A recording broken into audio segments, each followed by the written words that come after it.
Imagine a shy new girl stepping into a tough high school, her quiet demeanor hiding a secret that could flip the script on her tormentors. In a world where bullies rule the halls, what happens when their target is a karate black belt with a past they could never predict? Dive into this gripping tale of courage, revenge, and redemption that will keep you on the edge of your seat. If you love stories that pack a punch, subscribe now to stay locked into thrilling narratives like this. Don't miss out on the action. The air in Lincoln High's crowded hallways carried the sharp Thames of cheap cologne and the hum of teenage chaos. As Aisha Monroe stepped through the double doors for the first time, it was a Monday in late September, and the Chicago autumn had already turned the leaves outside into a patchwork of gold and crimson. Aisha, 16, with deep brown skin and tightly coiled hair pulled into a neat bun, kept her eyes low, clutching her backpack straps like a lifeline. She'd moved here from Atlanta just a week ago, her mother's new job at a hospital forcing the family to uproot. Lincoln High was bigger, louder, and meaner than her old school, and Aisha could feel the weight of curious stares as she navigated the throng of students. Whispers followed her, some about her southern accent, others about her thrift store sneakers, but she ignored them, focusing on finding her locker. She wasn't here to make waves, she just wanted to survive the year. The trouble started at lunch. Aisha sat alone at the edge of a table in the cafeteria, her tray of soggy fries and a questionable burger untouched as she flipped through a worn copy of The Hate You Give. The chatter around her was a dull roar until a shadow loomed over her table. She looked up to see a group of 3 girls, led by a tall, sharp-faced blonde named Kaylee Summers. Kaylee was the queen bee of Lincoln High's junior class, her popularity built on a foundation of fear and her father's money. 2 sidekicks, Mia and Tara, flanked her like loyal henchmen, their smirks identical. "You're in my spot, new girl," Kaylee said, her voice dripping with fake sweetness. Aisha's heart thudded, but she kept her face neutral. "Didn't see a name on it," she replied softly, her Atlanta drawl softening the edge of her words. The cafeteria quieted, eyes turning to the scene. Kaylee's smile tightened. "You're gonna learn how things work around here," she said, leaning in close. Fast. Aisha didn't flinch, but inside, her stomach twisted. She'd dealt with girls like Kaylee Beffer, girls who saw her quiet nature as weakness, her dark skin as a target. Back in Atlanta, she'd learned to keep her head down, but she also carried a secret: years of training in Shotokan karate, earning her black belt by 15. Her father, a former Marine, had insisted she learn to defend herself, dragging her to the dojo every weekend since she was 8. But Aisha hated hated the way it made her feel like she was proving something to people who didn't deserve her energy. So she said nothing as Kaylee flicked her tray, sending fries scattering across the table. The cafeteria erupted in laughter, and Aisha's cheeks burned. She grabbed her book and stood, intending to leave, but Kaylee blocked her path. "We're not done," she hissed, shoving Aisha's shoulder. The push wasn't hard, but it was enough to make Aisha's hands clench reflexively, her muscles remembering moves she'd sworn not to use. That night, Aisha lay in her new bedroom, the city's hum filtering through the cracked window. Her mother, exhausted from a double shift, hadn't noticed her daughter's silence at dinner. Aisha stared at the ceiling, replaying the cafeteria scene. She could have dropped Kaylee with a single crescent kick, but what would that prove? She wasn't that girl anymore.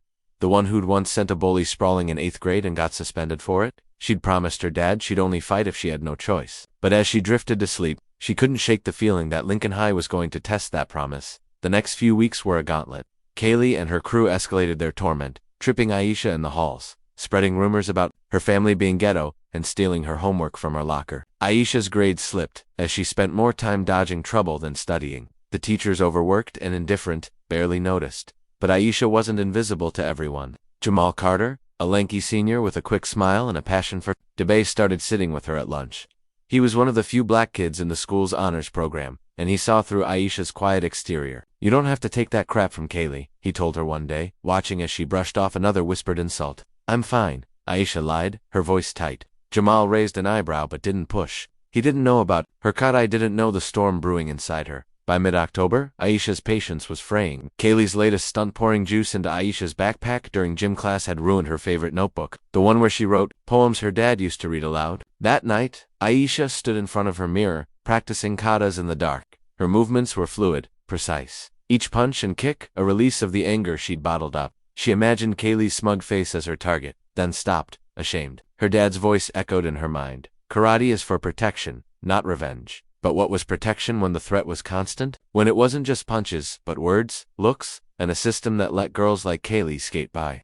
The tipping point came on a rainy Thursday in November. Aisha was in the library, working on a history project, when Kaylee and her crew cornered her in a quiet corner. The librarian was nowhere in sight, and the other students pretended not to notice. Kaylee snatched Aisha's laptop, holding it just out of reach. Let's see what the new girl's got, she taunted, opening a document filled with Aisha's poetry. She read a line aloud, twisting her voice into a mocking drawl. My roots run deep, like rivers in the south. Oh please, who do you think you are? Mia and Tara snickered, but Aisha's vision tunneled. Those poems were her heart, her way of processing her dad's death 2 years ago in a car accident. She lunged for the laptop, but Kaylee yanked it back, and Tara shoved Aisha into a bookshelf. The crash echoed, books tumbling to the floor. Something snapped. Aisha's training kicked in before her brain could catch up. She grabbed Tara's wrist, twisting it in a smooth Aikido-inspired move, forcing her to her knees with a yelp. Kaylee froze, the laptop slipping from her hands. Aisha caught it mid-air, her reflexes razor-sharp, and set it gently on a table. Mia backed away, but Kaylee recovered, stepping forward with a snarl. You think you're tough now? She spat, swinging a sloppy punch. Aisha sidestepped effortlessly, her body moving on instinct. She didn't strike back, she didn't need to. The message was clear, she wasn't helpless. The librarian finally appeared, shouting, and the girls scattered. Aisha was left standing, heart pounding, as the other students stared in stunned silence. Word spread like wildfire. By the next day, Aisha was no longer invisible. Kids whispered about the new girl who took down Tara, and Jamal cornered her at lunch, grinning. Okay, Aisha, spill. Where'd you learn to move like that? She hesitated, then told him about her black belt, swearing him to secrecy. But the story had already taken on a life of its own, and Kaylee wasn't about to let it slide. She cornered Aisha after school in the parking lot, this time with a new ally, her boyfriend, Derek, a hulking football player with a temper. You're gonna regret touching my friends, Kaylee said, as Derek cracked his knuckles. Aisha's pulse raced, but she stood her ground, her stance subtly shifting into a defensive posture. She didn't want to fight, but she was ready. The confrontation was interrupted by a teacher pulling into the lot, and Kaylee backed off, promising, this isn't over. That night, Aisha's mom noticed her tension and pressed her for answers. Aisha broke down, spilling everything Elise spilled in the library incident, her fear of losing control. Her mom, a nonsense ER nurse, hugged her tightly. You're stronger than you know, baby, but don't let them make you into something you're not. Aisha nodded, but the words felt hollow. She wasn't sure who she was anymore. The quiet girl who took the high road, not the fighter her dad had trained her to be. The next day, Aisha found a note slipped into her locker. Meet me at the old gym after school. Come alone. It was unsigned, but she knew it was Kaylee. Her first instinct was to ignore it, but something in her stirred a need to end this. One way or another. She told Jamal, who insisted on coming as backup, but she refused. This was her fight. The old gym, a crumbling building behind the school, was empty after hours, a perfect spot for trouble. As Aisha walked there, her heart thudded, but her steps were steady. She'd spent years mastering her body and mind. She could handle this, or so she thought. The old gym smelled of mildew and dust, its windows boarded up, casting long shadows across the cracked hardwood floor. Aisha stepped inside, her sneakers silent, her senses on high alert. Kaylee was already there, flanked by Mia, Tara, and Derek, plus 2 other football players Aisha didn't know. The odds were bad 5 against 1, but Aisha's training had prepared her for worse. She kept her voice calm. What do you want, Kaylee? The blonde smirked, tossing her hair. You embarrassed me. Now you're gonna pay. Derek stepped forward, his bulk intimidating, but Aisha noticed his sloppy stance, his weight uneven. He wasn't a fighter, just a bully used to winning by size alone. Before she could respond, Derek lunged, aiming a clumsy punch at her face. Aisha ducked, her movements fluid, and swept his legs out from under him with a low kick.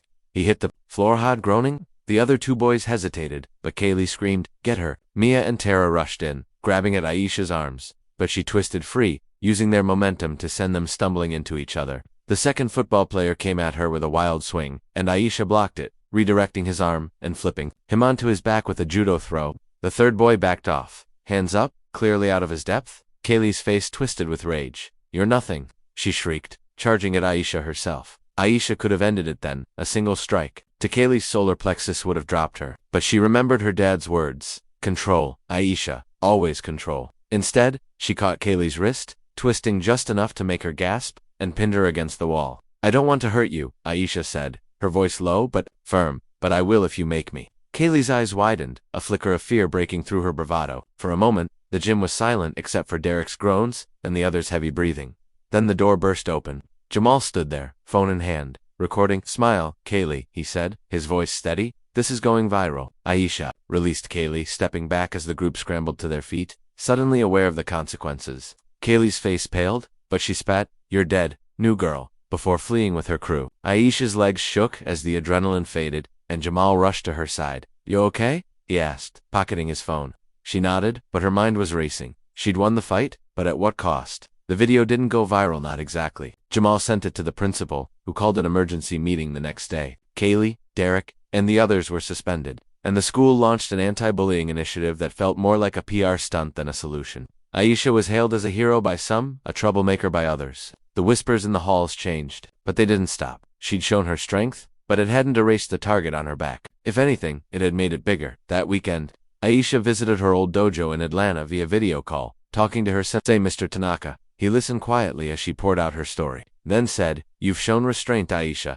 That's true strength. But don't let their weakness define you." His words stuck with her, but they didn't ease the knot in her chest. She'd protected herself, but she hadn't escaped the cycle of conflict. And then came the twist she hadn't seen coming. A week after the gym incident, Aisha was called to the principal's office. She expected a lecture, maybe another suspension threat, but instead, she found Kaylee's mother, Mrs. Summers, waiting. The woman was a polished version of her daughter, blonde, sharp-featured and expensively dressed, but her eyes were softer, almost apologetic. "Aisha, I owe you an apology," she said, her voice steady but strained. "Kaylee's been struggling. Since her brother died last year, she's been taking it out on everyone, especially you. I didn't know how bad it was until I saw that video." Aisha was stunned. Kaylee had a brother.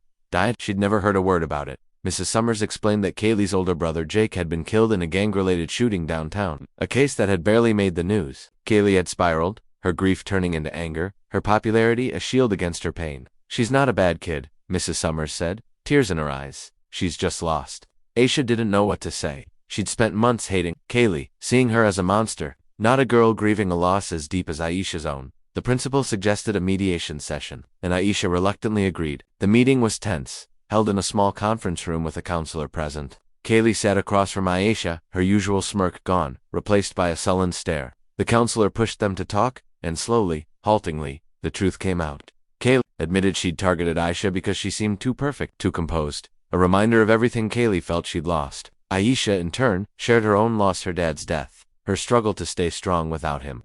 For the first time, Kaylee looked at her not as a target, but as a person. The mediation didn't fix everything. Kaylee wasn't suddenly Aisha's friend, and the school's cliques didn't vanish overnight.